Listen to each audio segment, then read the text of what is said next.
Today, I'm comparing my wonderful, beautiful, exciting, exotic Aston Martin with this Porsche. Of course, this isn't just any Porsche. This is a 911 Turbo, and objectively, it's better than my Aston Martin in every single way. 4 drive wheels, 2 drive wheels, 2 turbochargers, 0 turbochargers, 480 horsepower, 385 horsepower, 4 seats, 2 seats, removable roof, boring fixed roof, over-engineered, reliable, durable, dependable, built by British people. And yet, this comparison is relevant. When my car was new back in 2006, the window sticker was just under 130 grand. When the 911 Turbo came out, its window sticker was about 126, while the Cabriolet was 136. Today, the average price of an 07 to 09 Vantage is about 60 grand, whereas the average price of an 07 to 09 Turbo is about 75. So there are probably some people who are going to compare these cars. And today, I'm going to tell you which one to buy. When I bought my Aston Martin a few months ago, some people told me it was slow. These people are insane. It does 0 to 60 in 4.5 seconds. But I admit there are a few performance differences between the V8 Vantage and the 911 Turbo, which I will illustrate now.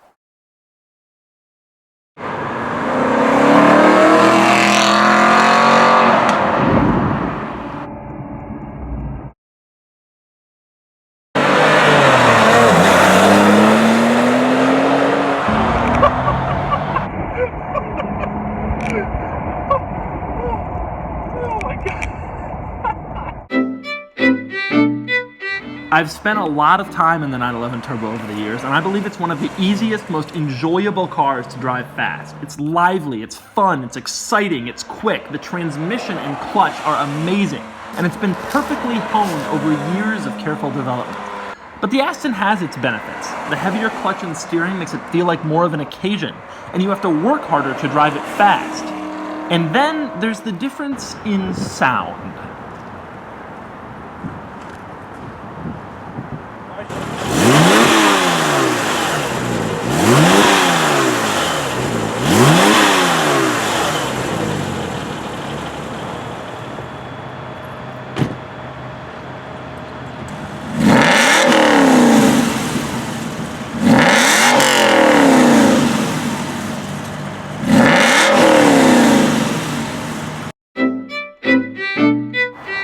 Here's where the Aston has the advantage. The 911 has a beautiful, iconic look, but there's a problem.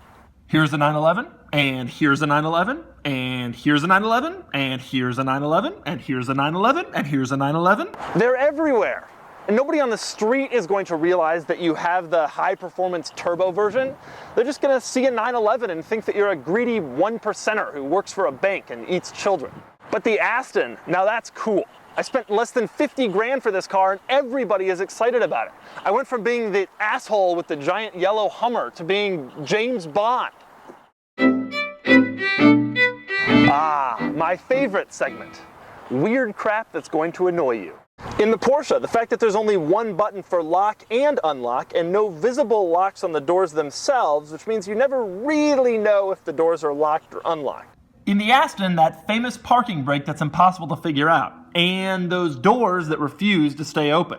In the Porsche, the fact that when you close the trunk, it doesn't actually close all the way, which means you have to press it closed with your finger and leave the inevitable fingerprint. In the Aston, the brake dust. This is from just 1 week of driving. Here's the thing, both cars offer really great performance. Both cars are really cool. And both cars have some weird crap that's going to annoy you. The question you'll have to ask yourself is this: is it worth putting up with the Aston's crap to get its sound and its styling? If it isn't, you get the Porsche. If it is, you get the Aston and an annual Christmas card from your dealership. This